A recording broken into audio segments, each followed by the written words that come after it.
नमस्कार, सगळ्यांचे मनापासून स्वागत करते आपल्या नवीन एका व्लॉगमध्ये। सकाळची मस्त सुरुवात झाली होती। रोजच्या प्रमाणे सगळ्यात पहिल्यांदा बाहेरचं झाडायला घेतलं, पण आज खूपच उशीर झाला होता मला उठायला। 6:30 वाजले होते।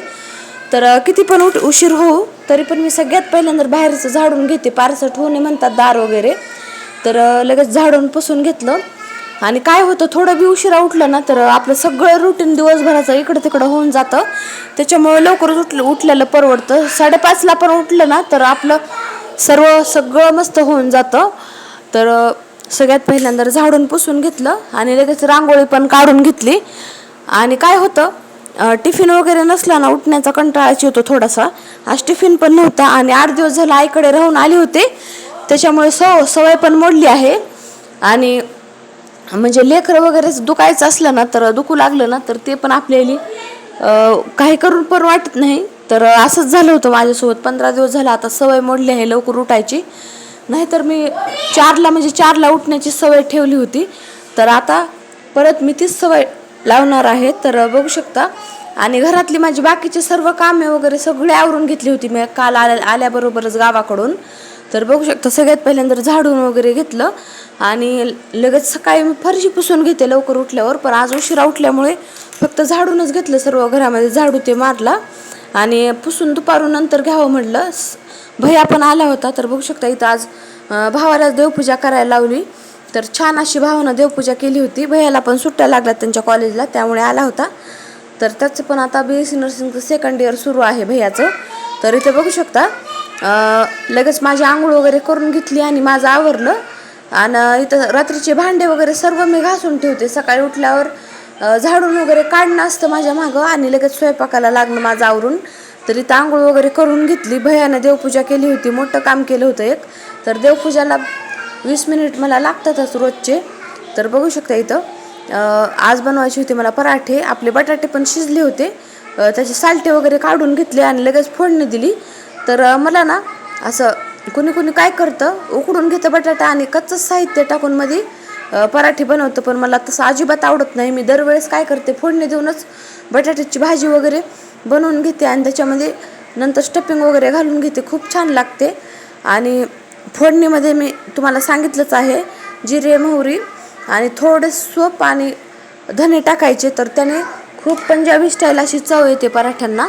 अशा प्रकारे नक्की ट्राय करा तुम्ही। आणि थोडी किती बी बारीक आपण कापलं कांदा वगैरे कट केला ना पराठ्यामधला, तरी पण थोडी स्टफिंग बाहेरच येते।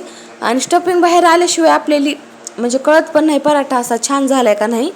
तर बघू शकता सगळं साहित्य वगैरे अगोदरच बनवून ठेवलं होतं मी पराठ्याचं। खूप छान पराठे झाले होते, तुम्ही पण नक्की ट्राय करा अशा प्रकारे। तर बघू शकता खूप मस्त झाले होते। लगेच भैयाला आणि ओवीला जेवायला वाढलं आणि देवासाठी पण नैवेद्य बनवला होता। देवाला पण लगेच नैवेद्य दाखवून घेतला दही आणि पराठ्याचा। तर खूप छान वाटतं सकाळचं देवपूजा वगैरे झाल्यावर। लगेच बहीण पण आली होती, ये म्हणलं पराठे वगैरे केलेत आणि तिनं चपात्या आणि शिमला मिरचीची भाजी आणली होती। असं जवळजवळ बहिणीच्या घरी असलं ना खूप फायदा होतो। आणि कधी आपल्याला कंटाळा आला तर बहिणीच्या जाऊन जेवण वगैरे करता येतं। लगेच इथं कपडे वगैरे धुवून घेतले, जास्त कपडे नव्हते म्हणून म्हणलं आज बेडशीट वगैरे धुवावं, तर ते धुतलं।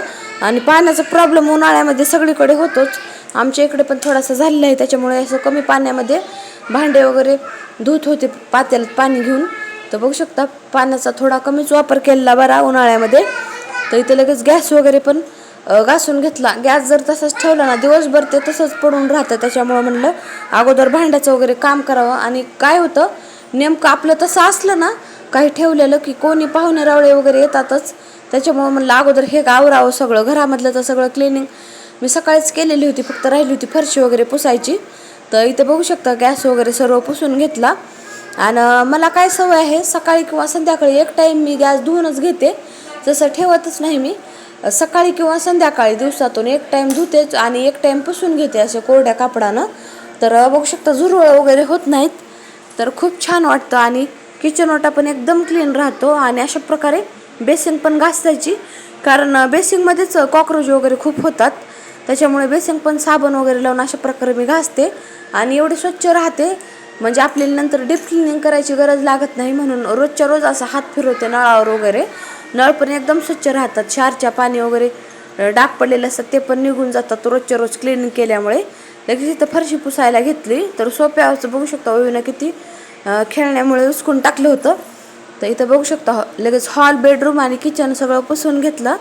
आणि काय होतं थोडंसं आता उन्हाळ्यामुळे दुपारचं पुसलं ना घरामध्ये पण एकदम थंडगार वाटतं, त्याच्यामुळं म्हणलं दुपारचंच पुसावं. तर घरामध्ये असं एकदम थंडगार वाटत होतं पुसल्यामुळं.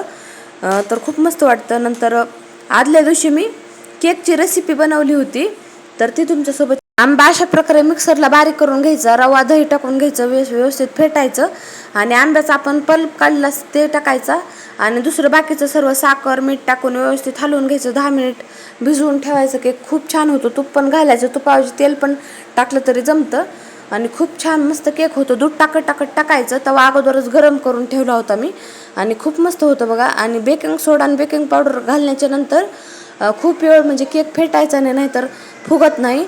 तर खूप छान केक झाला होता. तुम्ही नक्की ट्राय करा. ओवीला पण खूप आवडला. तर कसा वाटला आजचा ब्लॉग नक्की कमेंट करून सांगा. तर अशा प्रकारे तुम्हाला माझे ब्लॉग बघायला आवडतात का ते पण कमेंट करून सांगा. तर शेवटी काजू बदाम टाकून घ्यायचे. खूप मस्त होतो केक. तर कसा वाटला ब्लॉग ते पण सांगा. तर इथंच एंड करते. पुन्हा भेटू आपण नेक्स्ट ब्लॉगमध्ये. तोपर्यंत बाय बाय.